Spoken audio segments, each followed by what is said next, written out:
अब मौसम गर्म आ रहा है। गर्मियों में काफी चीजें होती है जो हमें बाहर से महसूस होती है, जैसे कि ज्यादा पसीना आना, ज्यादा टैनिंग होना, और कुछ चीजें हमारी बॉडी के अंदर चल रही होती है, जैसे कि हमारे बॉडी के अंदर का टेम्परेचर भी फ्लक्चुएट होता है, साथ ही साथ टेस्टोस्टेरोन हार्मोन्स भी काफी फ्लक्चुएट होता है, जिसकी वजह से हेयर साइकिल काफी हद तक इम्पैक्ट होती है और इसी वजह से हमें हेयर लॉस ज्यादा बढ़ जाता है समर्स में। इसीलिए ऐसी कौन सी मिस्टेक्स है समर के वेदर में जो हमें अवॉइड करनी चाहिए, आइए चल के बात करते हैं। अब देखिए, बालों के ग्रो होने से लेकर बालों के झड़ने तक के 4 स्टेजेस होते हैं। जो पहला होता है जिसे हम एनाजिन स्टेज कहते हैं, उसमें आपका बाल ग्रो कर रहा होता है। जो सेकंड स्टेज होता है उसे हम कैटाजिन स्टेज कहते हैं, उसमें आपका बाल जो उसकी ब्लड सप्लाई होती है उससे डिटैच हो जाता है। जो तीसरा स्टेज होता है उसे हम टीलोजिन स्टेज कहते हैं, उसमें जो आपके बाल होते हैं बिल्कुल रेस्टिंग स्टेज पे आ जाते हैं और बिल्कुल इनएक्टिव हो जाते हैं। जो चौथा स्टेज होता है वो होता है एक्सोजन स्टेज, जिसमें आपके बाल बिल्कुल झड़ जाते हैं, शेड हो जाते हैं। और यही वो बाल है जो कि हमें कभी अपने तकिए पे दिख रहे होते हैं, कभी हेयर ब्रश में दिख रहे होते हैं, कभी बाथरूम में शावर लेते हुए दिखते हैं।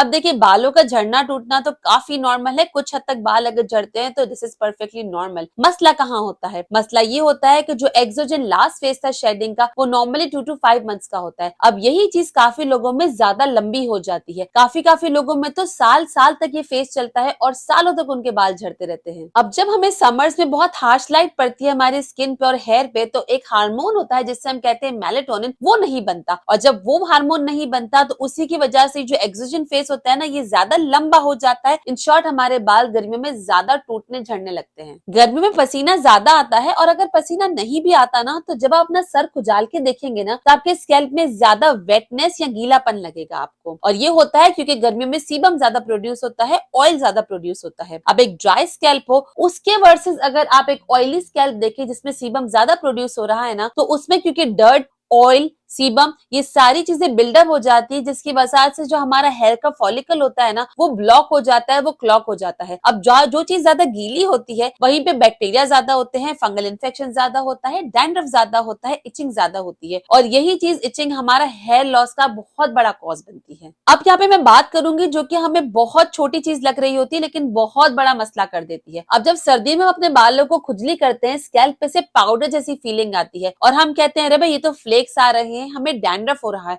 और वो बहुत बड़ा मसला बन जाती है। पर यही चीज जब हम गर्मियों में करते हैं तो और जब खुजली करने के बाद अपने हाथों को देखते हैं तो हल्की सी गीली मिट्टी जैसा एहसास होता है। वो इसलिए होता है क्योंकि वही चीज आपके फ्लेक्स होते हैं, वही आपके ऑयल के साथ, आपके सीबम के साथ, आपके बिल्कुल डर्ट के बिल्डअप के साथ मिलकर एक ऑयली सा स्टिकी सा सब्सटेंस बना देता है। अब यहाँ पे सबसे बड़ा मसला आता है आपका नाखूनों से खुजली करना। ये टेम्परेरी तौर पे तो बहुत अच्छा रिलीफ देता है, लेकिन आप कभी अपने स्कैल्प खुजली कर मिरर में जाकर जरूर देखिएगा। जिनके बाल कम है वो अपने स्कैल्प पे नोट करेंगे कि उनका स्कैल्प बिल्कुल लाल हो जाता है, इन्फ्लेम्ड हो जाता है। और यही चीज में आपको और कॉज बनता है कि वही इन्फ्लेम्ड स्किन में आपके बैक्टीरिया ज्यादा आ जाएंगे, फंगल इन्फेक्शन ज्यादा हो जाएगा, और यही चीज हेयर लॉस को और ज्यादा बढ़ा देती है। तो वैसे तो खुजली करना बिल्कुल भी मुनासिब नहीं है, लेकिन अगर आप थोड़ा सा भी टेम्परेरी रिलीफ चाहते हैं ना, तो कोशिश करके अपने नाखून बिल्कुल ट्रिम कर लीजिए। अब आती है सबसे इंपॉर्टेंट बात जो कि आपके काम की है। एक सवाल का जवाब मुझे आप यहाँ पे दीजिए, क्या जब आप वॉशरूम यूज करते हैं तो क्या आप अपने हाथों को क्या नॉर्मल सादे पानी से धोते हैं? तो क्या हाथ साफ हो जाते हैं? नहीं। क्या आप जब सब्जी खाते हैं तो क्या उसके बाद आप अपने हाथों को जब सादे पानी से धोते हैं विदाउट सोप, तो क्या आपके हाथ साफ हो जाते हैं? नहीं। क्या आपके जो अंडर आर्म्स पसीने वाले हो उसमें आप खाली पानी डालें तो क्या आपके वो अंडर आर्म्स क्लीन हो जाएंगे? नहीं। सिमिलरली जो आपके स्कैल्प पे समर में सारा बिल्डअप ऑयल, सीबम जमा हो जाता है, उसमें आप खाली सादे पानी से वॉश करेंगे तो क्या आपका स्कैल्प क्लीन हो जाएगा? नहीं। बल्कि उससे उल्टा जो वेदर कंडीशन होती है और जो पोल्यूशन होती है ना, वो आपके बालों में खाली पानी डालने से वाटर वेट बढ़ा देता है, और जब भी आपके बालों में वेट ज्यादा हो जाएगा तो वो इजीली ब्रेक हो जाएंगे, इजीली टूट जाएंगे। अब हमने मिथ क्या पाल रखा है कि अगर हमने 2 दफा से ज्यादा हफ्ते में हेयर वॉश कर लिया ना तो हमारे बाल तो भाई तबाह बर्बाद हो गए। इट्स अ टोटल मिथ, ये बिल्कुल मिथ है, इसको आप फॉलो नहीं कीजिए। अब हम जानते हैं कि किसे कब और कितना शैम्पू करना चाहिए। पहले समझ लेते हैं कि जो हमारे बालों और स्कैल्प को क्लीन करने वाले प्रोडक्ट्स होते हैं ना, उसकी क्या कैटेगरी है। हम बात करेंगे कि सबसे हार्श लेवल पे ऊपर वाला होगा और सबसे कम हार्श हमारा नीचे लेवल पे होगा। तो जो सबसे हार्श होता है वो होता है हमारा एंटी डैंड्रफ शैम्पू, फिर आता है हमारा रेगुलर शैम्पू, देन आता है माइल्ड शैम्पू, और सबसे आखिर में आता है हमारा हेयर क्लींजर। अब आती है बारी रूल नंबर 2 की कि शैम्पू करना कब चाहिए। तो अगर तो आप जिमिंग करते हैं तो जिम में जाने से पहले आप सिर्फ अपनी बॉडी को क्लीन करेंगे, और जिम के होने के बाद जब आपको अच्छा खासा पसीना आ जाएगा, अच्छा खासा बिल्डअप हो जाएगा, तो जिम से होने के बाद आप अपना हेयर वॉश अच्छे से करेंगे। अगर आप जिम नहीं जाते, कॉलेज जाते हैं, स्कूल जाते हैं, बाहर जाते हैं, जॉब पे जाते हैं, तो फिर आप वहां पे होने के बाद जब आप आएंगे करेंगे तब आप अपना स्कैल्प अच्छे से वॉश करेंगे ताकि जितना भी बिल्डअप है वो क्लियर हो सके। लेकिन अगर आपको बालों में फंगल इन्फेक्शन है, आपको कोई इन्फ्लेमेशन है, लाल हो रहे हैं, शदीद खुजली है, कोई ऐसी बीमारी है, तो जितना भी आप चाहे तो शैम्पू में एंटी डैंड्रफ लिख लीजिए, आपके स्कैल्प पे कोई फर्क नहीं पड़ने वाला। केमिस्ट से आपको लेना होगा मेडिकेटेड शैम्पू, खास तौर पर जो कि आपके इस लाल इन्फ्लेम चीजों को अच्छे से ट्रीट कर सकता है। जनरल हेयर केयर की बात करें तो उसके 4 पिलर्स है। पहला आपका जाता है रेगुलर शैम्पू या क्लींजर। सेकंड आ जाता है अगर आपको इन्फ्लेमेशन है, रेडनेस है तो मेडिकेटेड शैम्पू जरूर रखना चाहिए। तीसरा आपका आ जाता है कंडीशनर या कंडीशनर जैसे ही होम रेमेडीज, और चौथा आ जाता है कोई भी ऑयल, चाहे तो वो होममेड भी हो सकता है। अब चल के जान लेते हैं कि किस हेयर टाइप को कितनी फिजिकल एक्टिविटी में कौन सा शैम्पू यूज करना है और कितना ऑफन करना है। तो देखिए नंबर 1 केस पे है कि अगर आपकी फिजिकल एक्टिविटी ज्यादा नहीं है और आपके बाल नॉर्मल टू ड्राई कंडीशन में है तो आप यूज करेंगे जेंटल शैम्पू, हफ्ते में 2 से 3 दफा। साथ में कंडीशनर इस्तेमाल कर सकते हैं। कंडीशनर से अगर आप कंफर्टेबल नहीं है तो उसकी जगह आप कोई भी होम रेमेडी जैसे कि फ्लेक्सी जेल इस्तेमाल कर सकते हैं, वो भी आपको कंडीशन इफेक्ट ही देगा। और साथ ही साथ हफ्ते में 2 दफा आप ऑयलिंग करेंगे। अगर आपकी फिजिकल एक्टिविटी ज्यादा है और फिर अगर आपके बाल नॉर्मल टू ड्राई कंडीशन में है तो आप हफ्ते में 2 से 3 दफा रेगुलर शैम्पू इस्तेमाल करेंगे, फिर आप कंडीशनर इस्तेमाल करेंगे या होम रेमेडी इस्तेमाल कर सकते हैं, और हफ्ते में 2 दफा आप ऑयलिंग करेंगे। वो ऑयल आपका होममेड ऑयल भी हो सकता है। अब बात करें उन लोगों की जिनकी फिजिकल एक्टिविटी तो इतनी ज्यादा नहीं ही है लेकिन उनके स्कैल्प पे इन्फ्लेमेशन है, रेडनेस है, काफी इन्फेक्शन है, फंगल इन्फेक्शन है, तो वो लोग क्या करेंगे, वो लोग हफ्ते में 1 दिन मेडिकेटेड शैम्पू यूज करेंगे, 2 दिन अपना रेगुलर शैम्पू यूज करेंगे, फिर आप कंडीशनर इस्तेमाल करेंगे या होम रेमेडी इस्तेमाल करेंगे, और साथ ही साथ हफ्ते में 1 दिन ऑयलिंग जरूर करेंगे। अब बात करते हैं मेरे फेवरेट टॉपिक पे जो कि है हेयर ऑयलिंग। हेयर ऑयलिंग बिल्कुल आपकी बॉडी के वर्कआउट जैसा है। आपकी बॉडी के लिए हेल्दी तो बहुत है लेकिन अगर सही तरीके से किया जाए, क्योंकि अगर गलत तरीके से किया जाए तो ये आपकी बॉडी को बहुत ज्यादा चोट भी पहुंचा सकता है। सेम चीज जाती है हेयर ऑयलिंग के लिए, और समर्स में हमें हेयर ऑयलिंग के लिए बहुत ध्यान देना होता है। छोटी छोटी मिस्टेक्स होती है जो कि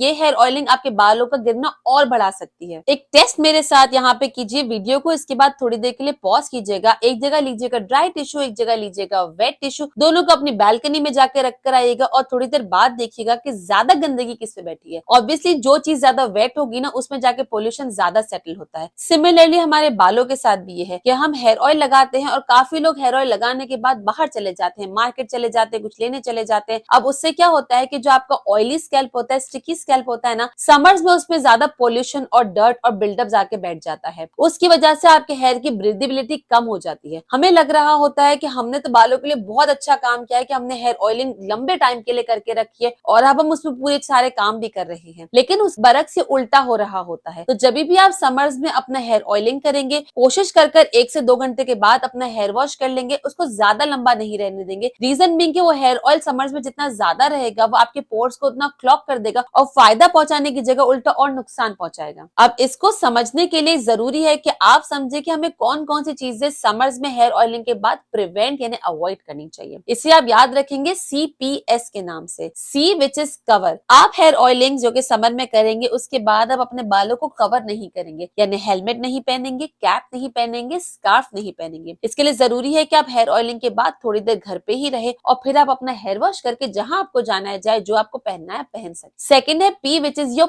पुलिंग। आप जब हेयर ऑयल लगाते हैं या कोई भी पानी भी लगाते हैं ना इवन बालों में, तो आपके जो बाल होते हैं वो हैवी हो जाते हैं, which is a normal phenomena. ये नॉर्मली होता ही है, इसमें कोई खराबी नहीं है। लेकिन जब यही हैवी बाल को जब आप पुल करते हैं ना तो बाल ज्यादा ब्रेकेज के चांसेस हो जाते हैं। अब ये जो हो जाता है वो इसलिए होता है क्योंकि आप बालों को खींच रहे हैं। कैसे खींच रहे हैं? अब जैसे कि आपने हेयर ऑयलिंग के बाद अपने बालों में अच्छे से टाइट से कंघा करके कोशिश करी बाल बांधने की, उससे भी हेयर पुलिंग हो सकती है। अक्सर लोग शावर के बाद अपने बालों को टॉवल से टाई कर देते हैं, उससे भी पुलिंग हो जाती है। तो ये चीजें भी आप नहीं करेंगे। और तीसरी है स्लीप। आप तेल लगाने के बाद सोएंगे नहीं उस पे, यानी आप उसको ओवरनाइट तेल को नहीं रखेंगे समर्स में। रीजन ये है कि एक तो जो आपका पिलो होता है ना उससे फ्रिक्शन होती है आपके बालों में और आपके बालों का टूटने का चांस ज्यादा होता है, पुल ज्यादा होता है। ओवरनाइट रहने के साथ साथ ये हो सकता है कि इसमें ओवरनाइट की गंदगी भी आपकी जमा हो जाए जिससे आपके फॉलिकल्स क्लॉग हो जाते हैं। सर्दियों में आप बेशक ओवरनाइट रख सकते हैं लेकिन गर्मियों में कोशिश करके इसको अवॉइड कीजिएगा। अब थोड़ी सी बात कर लेते हैं आपकी हेयर की और आपके डाइजेशन यानी गट की। पूरी दुनिया ये बात जानती है कि जो भी आप खाते हैं पीते हैं ना वो आपकी पूरी बॉडी में जाता है, स्पेशली आपके बालों में। बचपन से बात सुनी होगी कि यार ये जो भी खाता है या खाती है इसका सारा असर इसके बालों में जाता है, तो वो ऐसे ही नहीं कहते थे। अब तो ये बात साइंस भी कहती है कि ये वाकई में होता है कि आपको जो जितना न्यूट्रिशन होता है वो बाल आपके लेते तो जरूर है। अब आप जो भी खा रहे हैं हेल्दी अनहेल्दी डिपेंड करता है और वही चीज आपके बालों में इफेक्ट दिखाती है। तो कोशिश कर अपने डाइट में ऐसी चीजें रखें जो कि आपके बालों के लिए बहुत अच्छी है, स्पेशली प्रोटीन डाइट रखें, ऐसी डाइट रखें जिसमें पानी भी ज्यादा हो, जैसे खीरा है, ककड़ी है, और साथ ही साथ फर्मेंटेड चीजें रखें। अब फर्मेंटेड चीजें क्या होती है? ये होती है जो कि आपके गुड बैक्टीरिया को बढ़ाती है आपके इंटेस्टाइन में जाके, जैसे कि छाछ हो गया, दही हो गया, ढोकड़ा हो गया, इडली हो गया, और ऐसे बहुत सी चीजें हैं जिसे हम फर्मेंटेड फूड कहते हैं। आप गूगल में आराम से इसको देख सकते हैं। इसके साथ साथ हम बात करें हाइड्रेशन लेवल्स की, विच इज पानी पीना। हम सब जानते हैं कि गर्मी में पानी पीना कितना जरूरी है और हम में से काफी लोग उसको कोशिश भी करते होंगे, स्टिल हमारा जो हाइड्रेशन लेवल है वो ज्यादा नहीं होता होगा और बाल वही रूखे सूखे रहते। रीजन बताऊं क्या है? इसका सबसे बड़ा रीजन है आपकी चाय और कॉफी का इंटेक। आप नॉर्मल पानी तो ज्यादा पी रहे हैं, लेकिन आप जब चाय और कॉफी पीते हैं ना तो वो आपकी बॉडी में से ज्यादा जो एक्सेस वाटर होता है ना उसको ड्रेन आउट कर देता है। इन शॉर्ट आपको डिहाइड्रेशन ज्यादा होने के चांसेस होते हैं समर्स में, क्योंकि एक तो आपकी बॉडी में से वो पानी भी निकल रहा है, सेकेंडली आपको पसीना भी ज्यादा आ रहा है। इसके लिए समर्स में आपको कोशिश कर पानी तो ज्यादा पीना ही है, लेकिन साथ ही साथ अपनी चाय और कॉफी पर भी थोड़ा सा लिमिट लगा लेना है। अब एक डॉक्टर है जिनका नाम है पीटर डीएमओ, उन्होंने एक ऐसी स्टडी की जिसमें ये बताया कि लोगों के जो अलग अलग ब्लड ग्रुप होते हैं ना, जैसे A B O,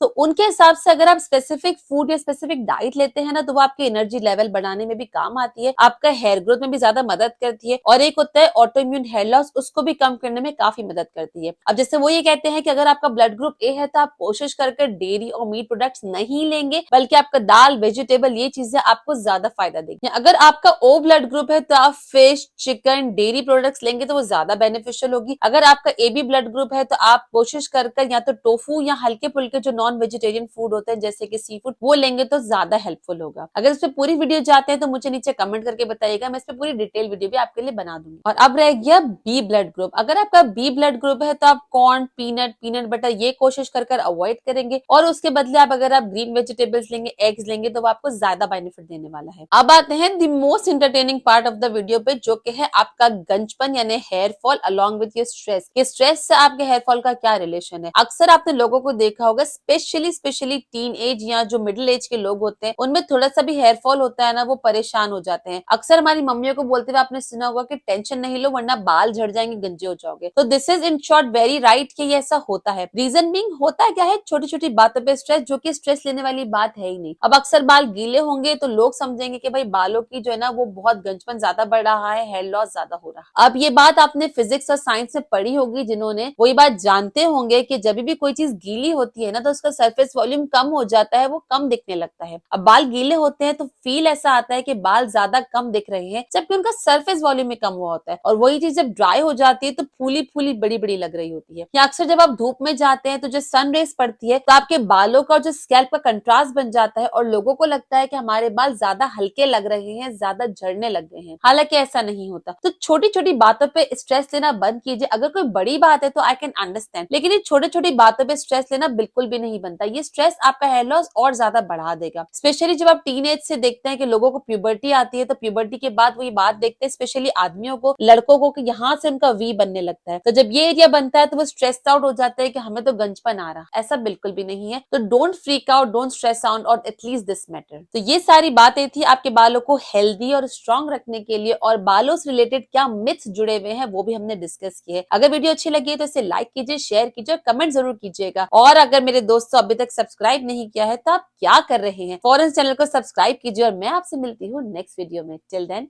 bye bye.